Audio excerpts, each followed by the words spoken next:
Hello. Wikipedia's picture of the day, January 21, 2022. Today's video is about I Puritani. I Puritani, The Puritans, is an 1835 opera by Vincenzo Bellini, set to an Italian libretto by Count Carlo Pepoli. This Aquatint shows the set design for the Hall of Arms in Act 1, Scene 3, as it appeared at the opera's premiere at the Théâtre-Italien in Paris in January 1835.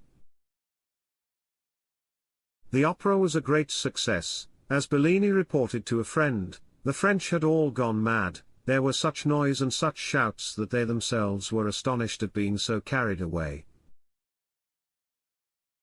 Thanks for watching. And don't forget to like, comment, and share.